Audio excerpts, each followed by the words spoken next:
Exception handling C plus plus में जो आपका टॉपिक है, that is actually to deal with some special kind of errors, right? So the word exception basically means runtime errors. So runtime errors मतलब वो errors जो program के execution के दौरान आते हैं, ठीक है? So exception handling मतलब errors को deal करना. So how do we deal with the errors is exception handling.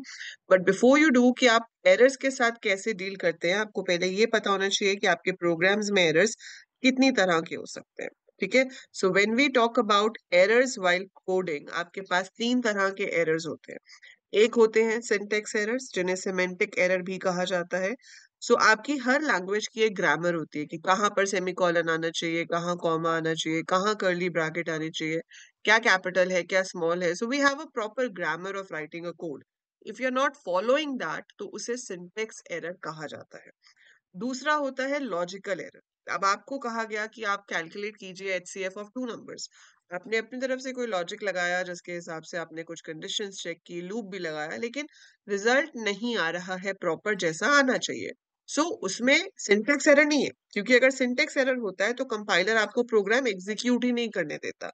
आप प्रोग्राम को एग्जीक्यूट ही नहीं कर सकते हो. So you can not execute the program if you have a syntax error, ठीक है? अब अगर आपके पास सिंटेक्स एरर नहीं है लेकिन रिजल्ट आ रहा है पर वो रिजल्ट सही नहीं आ रहा है, तो वो लॉजिकल एरर है कि I am getting some output but that output is not correct. So that is a logical error, ठीक है?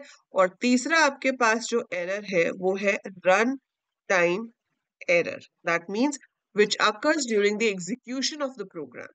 ये सबसे खतरनाक एरर होते हैं, क्योंकि जब आपने प्रोग्राम को कंपाइल किया तब भी कोई एरर नहीं आया तो आपको लगेगा सब ठीक है. आपने प्रोग्राम को रन किया, रिजल्ट भी बिल्कुल सही आ रहा है, तो आपको लगेगा यहाँ भी सब कुछ ठीक है. बट कुछ ऐसा ऑपरेशन हो गया ड्यूरिंग एग्जीक्यूशन जिसकी वजह से पूरा प्रोग्राम ही टर्मिनेट हो गया. एंड दैट टू हम प्रोग्राम अपने तो बनाते नहीं है, हम तो प्रोग्रामर है, हम सॉफ्टवेयर बनाएंगे, उसको बेचेंगे.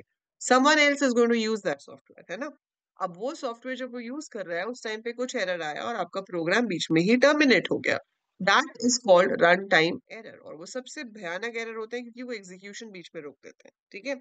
इसीलिए किसी भी प्रोजेक्ट को, किसी भी सॉफ्टवेयर को डिप्लॉय करने से पहले इंटेंस टेस्टिंग की जाती है कि आपके पास कोई तरह का एरर ना हो, तभी वो प्रोजेक्ट जो है वो डिप्लॉय हो, ठीक है? रन टाइम एरर्स क्यों आते हैं? जैसे कि आपने किसी नंबर को जीरो से डिवाइड कर दिया, डिविजन बाय जीरो तो पॉसिबल ही नहीं है. We can not have an infinite result, right? So if that happens it will give you an run time error. So division by zero आपके पास रन टाइम एरर हो गया, ठीक है? आप कुछ ऐसा ऑपरेशन परफॉर्म कर रहे हो जैसे कि आपने कोई फाइल ओपन की जो एग्जिस्ट ही नहीं करती है, ठीक है? या कोई भी ऐसा ऑपरेशन जो एग्जीक्यूशन के लिए पॉसिबल नहीं है और हम उसे परफॉर्म कर रहे हैं, तो आपका एग्जीक्यूशन बीच में ही टर्मिनेट हो जाता है, आगे काम करता ही नहीं है. Actually, my exception handling is a very strong feature of Java, which is a pure object-oriented language. Initial C++ में ये feature नहीं था. Later on, these keywords are added, and it's not that powerful जैसे कि ये Java में है, ठीक है? But हाँ, आपके पास exception handling नाम का feature अब C++ में है जरूर. So आपको पता होना चाहिए कि इसका मतलब क्या होता है. So exception word जो है वो basically represent कर रहा है सिर्फ यहाँ पे run time errors को, not the other two type of errors. So the word exception refers to the two types, ठीक है? The word exception refers to only the runtime errors, not the other two types, ठीक है? So अब यहाँ पर हम इसको handle कैसे करते हैं? with the help of try and catch. So हम try कीवर्ड लिखते हैं, स्मॉल लेटर्स में होगा क्योंकि कीवर्ड है. कर्ली ब्रैकेट में वो स्टेटमेंट्स आती हैं जहां पर एरर एक्सपेक्टेड है. So where the error might occur, ठीक है? So try क्या है? where the error might occur. So हम यहाँ पर क्या करेंगे? कैच ब्लॉक्स देंगे जहां पर हम वो स्टेटमेंट लिखेंगे जो तब एग्जीक्यूट होंगी अगर एरर आया तो. सो catch is executed if error occurs. और इसके साथ एक और ब्लॉक है जो हम दे सकते हैं जिसे कहते हैं फाइनली, जो कि ऑप्शनल होता है. कैच के बाद नीचे लिख सकते हो फाइनली और फिर कर्ली ब्रैकेट्स के अंदर स्टेटमेंट्स लिख सकते हो. तो ये वो कोड है जो एग्जीक्यूट होता ही होता है चाहे एरर हो या ना हो. सो एरर है तो भी ये एग्जीक्यूट होगा, एरर नहीं है तो भी ये एग्जीक्यूट होगा ही होगा. इट्स दैट ब्लॉक, ठीक है? बट ट्राई में वो स्टेटमेंट्स जहां पर एरर हो सकता है, अगर ये स्टेटमेंट्स एग्जीक्यूट हो गई, एरर एक बार भी नहीं आया, तो वो कैच में जाएगा ही नहीं। लेकिन अगर एरर आया तो वो कैच में जाएगा। पर कैच में कब जाएगा, आपको यहाँ से खुद से थ्रो करना पड़ता है। अब देखो जावा में ये चीज ऑटोमेटिक होती है, अगर एरर आया तो कंट्रोल अपने आप जंप करता है कैच में। लेकिन सी प्लस प्लस में आपको इसको थ्रो कीवर्ड यूज करके थ्रो करना पड़ता है। अब अगर मुझे खुद ही करना पड़ रहा है, मुझे इफ लगाना ही पड़ रहा है कि भाई अगर बी जीरो है तो थ्रो बी करो, तो आप वैसे भी यहाँ पे प्रिंट कर सकते थे कि division by zero is not possible. ठीक है, सो ये उतनी पावरफुल नहीं है जैसे जावा में थी। बट हाँ, थ्योरेटिकल पॉइंट ऑफ व्यू से आपको एग्जाम में पूछा जाता है, आपको वाइवा में पूछा जाता है कि what is exception handling, so you should be knowing कि व्हाट इज एक्सेप्शन हैंडलिंग। तो यहाँ पर हम एक से ज्यादा कैच भी बना सकते हैं, जहां पर हम एक वेरिएबल रिसीव करते हैं जो ऊपर से थ्रो होगा, फिर वो मैच करेगा। अगर आपने इंटेजर वेरिएबल थ्रो किया है तो इंटेजर वाले कैच से मैच कर जाएगा, अगर आपने फ्लोट वेरिएबल थ्रो किया है तो फ्लोट वाले कैच से मैच करेगा, and so on. I will make an example and show you कि ये किस तरह से काम करता है। जैसे आपने यहाँ पर अपना नॉर्मल मेन बनाया, ठीक है, हम एक बहुत ही बेसिक सा प्रोग्राम बनाएंगे जहां पर हम दो नंबर्स यूजर से इनपुट कर रहे हैं। हमने यूजर को बोला एंटर टू नंबर्स, ठीक है, और मुझे क्या करना है, इन दोनों नंबर्स को डिवाइड करके जो है रिजल्ट को शो कराना है। तो c is equal to a upon b, and then you want to print कि जो रिजल्ट है वो ये है। सेव इट, ठीक है, एंड देन एग्जीक्यूट इट। सो इसको हम एग्जीक्यूट कर देते हैं। फाइन, इसको हमने रन किया। अब जब हमने इसको रन किया तो इसने हमसे दो नंबर्स पूछे, मैंने एंटर किया 20 एंड 6। उसने डिवाइड किया, सिंस आपने दोनों इंटीजर्स लिए हैं तो रिजल्ट भी इंटीजर ही आएगा। 20 अपॉन 6 इज 3 पॉइंट समथिंग, लेकिन integer upon integer is always an integer, इसलिए आंसर 3 आ रहा है। ठीक है, अब अगर मान लो इसके नीचे आपने सेम यहीं पर किया होता, c is equal to a multiplied by b, और फिर प्रिंट कराया होता प्रोडक्ट इज c।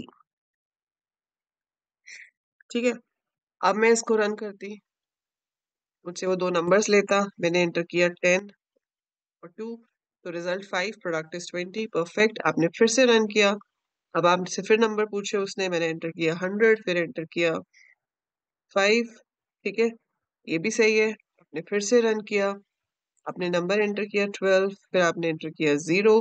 अब क्या हुआ, फ्लोटिंग पॉइंट एक्सेप्शन, सो यहाँ पर एक्सेप्शन आई और टर्मिनेट हो गया। ठीक है, आपने देखा यहाँ पे उसने प्रोडक्ट नहीं दिखाया, मैंने इसीलिए वो लाइंस ऐड करी थी नीचे टू शो यू कि अगर रन टाइम एरर आता है तो उसके नीचे की स्टेटमेंट स्किप हो जाती है, क्योंकि प्रोजेक्ट या प्रोग्राम वहीं पे ही टर्मिनेट हो जाता है। तो आपका प्रोग्राम राइट देयर ही टर्मिनेट हो गया, वो नीचे की स्टेटमेंट्स तक पहुंचा ही नहीं। ठीक है, so whenever a runtime error occurs, whenever the error is generated, आगे का काम होता ही नहीं है, वो सिंपली इग्नोर कर दिया जाता है। आप चाहते हो कि वो हो तो आप इन स्टेटमेंट्स को लिख सकते हो ट्राई में, यहाँ पर आप लिख सकते हो कैच, यहाँ पर आपने मान लो इंट एक्स करके रिसीव कर लिया और यहाँ पे प्रिंट करा दिया division by zero not possible. ठीक है, सो ये आपने यहाँ पे कर दिया। अब आप इसको रन करके देखना चाहते हो तो आपने इसको यहाँ पर रन कराया।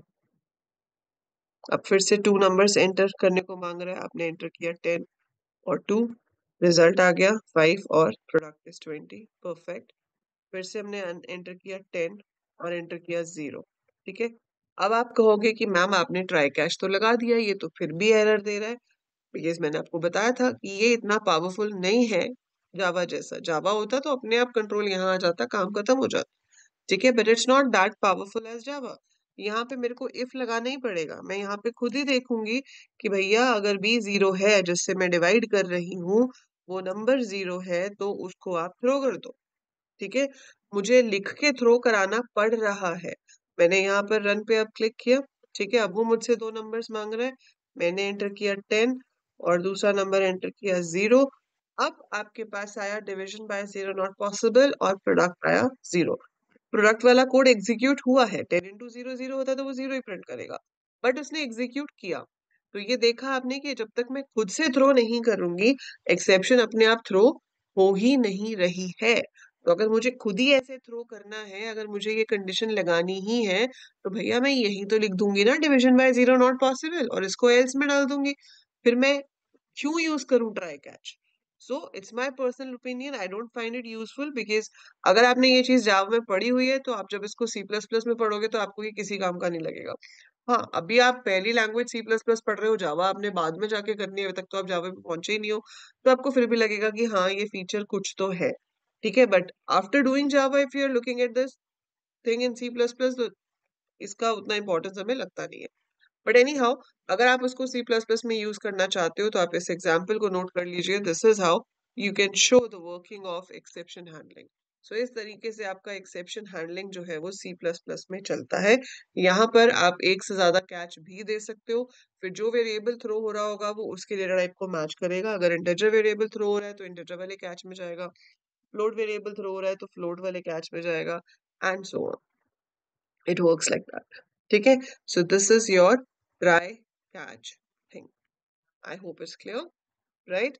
सो ये हो गया आपका। बाकी इसमें आप एक अगर जनरल कैच देना चाहते हो तो वो भी पॉसिबल है।